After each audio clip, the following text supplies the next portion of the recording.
دن زمین اور آسمان دوسرے روپ میں بدل دیے جائیں گے۔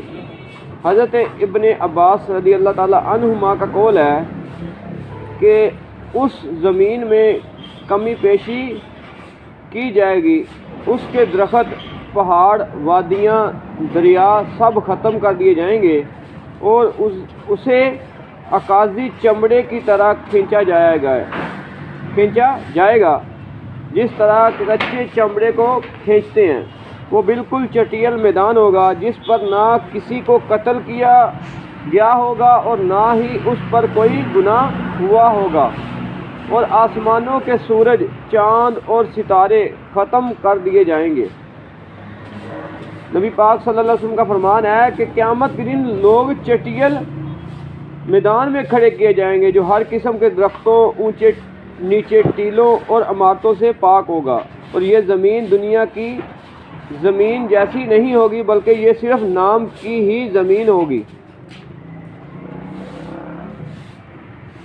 نبی کریم صلی اللہ تعالی علیہ وسلم نے ارشاد فرمایا کہ لوگ ننگے پیر، ننگے بدن اٹھائے جائیں گے اور اپنے پسینے میں کان کی لو تک غرق ہوں گے۔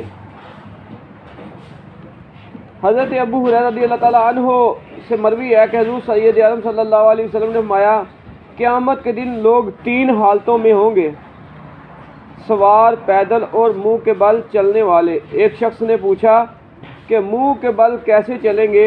آپ نے فرمایا جو پیروں پر چل سکتا ہے وہ منہ کے بل بھی چلنے پر قادر ہے۔ قیامت کا منظر بڑا ہولناک منظر ہے کہ جس میں ہر بندہ اپنے ہی اعمال میں ڈوبا ہوگا اور اپنے اعمال کی وجہ سے جو ہے وہ سورج جو ہے وہ جب بالکل قریب ہوگا تو اس کے جسم سے اس طرح پسینہ نکلے گا کہ اس کے کانوں کی لو تک وہ آ جائے گا۔ حدیث پاک میں ہے کہ نبی پاک صلی اللہ تعالی علیہ وسلم نے ارشاد فرمایا لوگ اللہ کی بارگاہ میں کھڑے ہوں گے یہاں تک کہ بعض لوگ کانوں تک پسینے میں ڈوبے ہوئے ہوں گے۔ حضرت ابو ہریرہ رضی اللہ تعالیٰ عنہ سے مروی ہے کہ حضور سید عالم صلی اللہ علیہ وسلم نے فرمایا قیامت میں لوگوں کا پسینہ 70 ہاتھ اونچا ہو جائے گا اور ان کے کانوں تک پہنچ جائے گا۔ اسے بخاری اور مسلم نے روایت کیا ہے۔ ایک اور حدیث میں ہے کہ لوگ 40 برس برابر آسمان کی جانب ٹکٹکی باندھے دیکھتے رہیں گے اور شدید تکلیف کی وجہ سے پسینہ ان کے منہ تک پہنچا ہوا ہوگا۔ قیامت کا دن بڑا سخت دن ہے۔ قیامت کا دن بڑا سخت دن ہے جس میں لوگ اپنے ہی پسینے میں ڈوبے ہوئے ہوں گے اور ان کا پسینہ جو ہے وہ ان کے منہ تک پہنچ جائے گا، اور فرمایا کہ 40 برس تک آسمان کی طرف ٹکٹکی لگا کے دیکھتے رہیں گے۔ بڑا ہی ہولناک وہ منظر ہوگا جو قیامت کا دن ہوگا۔ حضرت عقبہ بن عامر رضی اللہ تعالیٰ عنہ سے مروی ہے کہ قیامت کے دن سورج لوگوں کے انتہائی قریب ہوگا، لوگوں کو شدید پسینہ آئے گا، چنانچہ بعض لوگ ٹخنوں تک، بعض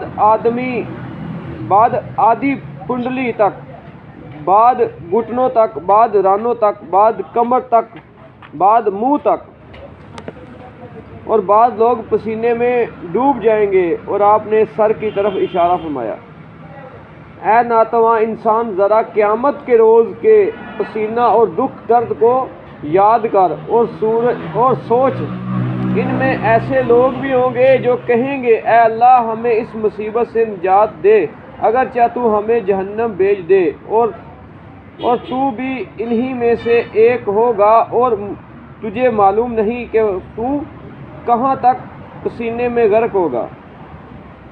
قیامت کا منظر اتنا ہولناک ہوگا کہ لوگ جو ہیں وہ پسینوں پسینی ہو جائیں گے، یہاں تک کہ ان کے منہ تک وہ پسینہ آ جائے گا۔ لوگ کہیں گے یا اللہ اس دن کا جو خاتمہ وہ جلدی کر، چاہے ہمیں جہنم ہی بھیج دے، لیکن یہ دن جو ہے اتنا ہولناک دن ہے، اس کو ختم کر دے۔ تو ہمیں سوچنا چاہیے کہ اس دن ہم بھی اسی میں ہوں گے، ہم بھی اسی میں ہوں گے تو ہمیں اپنے معاملات کا، اپنے اعمال کا محاسبہ کرنا چاہیے کہ ہمارے روز و شب کن کاموں میں گزرتے ہیں۔ قیامت کا دن بڑا سخت ہے، بڑا کڑا دن ہے، جس میں ہر بندے نے اپنا حساب اللہ کی بارگاہ میں دینا ہے۔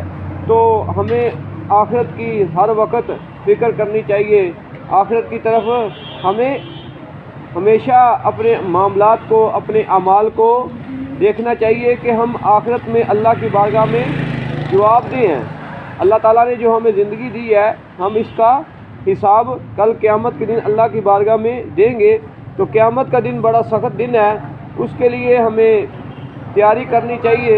تیاری یہ ہے کہ جو شریعت مطہرہ نے ہمیں بتایا ہے، نبی پاک صلی اللہ علیہ وسلم جو قرآن مجید فرقان حمید لے کے آئے، اور رسول اللہ صلی اللہ علیہ وسلم کی جو احادیث مبارکہ ہیں، انہی کے مطابق اگر ہم زندگی گزاریں گے، عمل کریں گے، تو انشاءاللہ تعالی وہاں بھی کامیابی ہوگی۔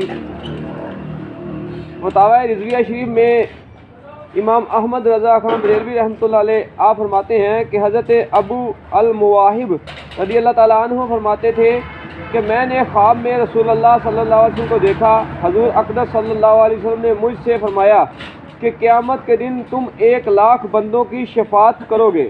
میں نے عرض کی یا رسول اللہ صلی اللہ علیہ وسلم، میں کیسے اس قابل ہوا؟ ارشاد فرمایا اس لیے کہ تم مجھ پر درود پڑھ کر اس کا ثواب مجھے نظر کر دیتے تھے۔ سبحان اللہ۔ درود پاک جو ہے وہ ایسا وظیفہ ہے جو ہر حالت میں اللہ کی بارگاہ میں مقبول ہوتا ہے، وہ اللہ کی بارگاہ میں مقبول ہوتا ہے۔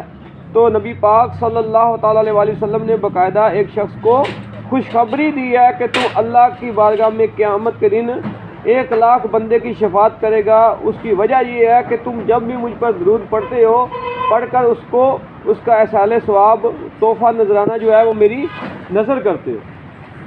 تو درود پاک جو ہے یہ ایسا عمل ہے کہ جو ایک مرتبہ پڑھتا ہے 10 گناہ معاف ہوتے ہیں، 10 درجے بلند ہوتے ہیں، 10 اس کی برائیاں جو ہیں وہ مٹا دی جاتی ہیں، اور 10 نیکیاں اس کے نامہ اعمال میں لکھ دی جاتی ہیں۔ تو یہ ہر حالت میں، جس حالت میں بھی پڑھا جائے گا، یہ اللہ کی بارگاہ میں مقبول ہوگا۔ تو ہمیں نبی پاک صلی اللہ علیہ وسلم پر درود پاک بھی پڑھتا رہنا چاہیے، کیونکہ نبی پاک صلی اللہ علیہ وسلم جو ہیں وہ ایسی ہستی ہیں جن پر اللہ تبارک و تعالیٰ درود، اور اللہ تعالیٰ کے فرشتے بھی درود بھیجتے ہیں۔ تو امت محمدیہ جو ہے اس کو چاہیے کہ وہ نبی پاک صلی اللہ علیہ وسلم پر کثرت سے درود پاک پڑھتے رہیں، کیونکہ آخرت میں جو ہستی ہمارے کام آنے والی ہے، جس کی شفاعت سے ہمارا بیڑا پار ہوگا، جس کی شفاعت سب سے پہلے اللہ کی بارگاہ میں قبول کی جائے گی، وہ ہمارے آقا و مولا حضرت محمد مصطفیٰ صلی اللہ تعالیٰ علیہ وسلم کی ذات ہے۔ دعا ہے اللہ تبارک و تعالیٰ سے کہ اللہ تعالیٰ ہمیں آخرت کی تیاری اور نبی پاک صلی اللہ علیہ وسلم پر کثرت سے درود پاک پڑھنے کی توفیق عطا فرمائے۔ آمین۔ الحمدللہ رب العالمین والعاقبۃ للمتقین۔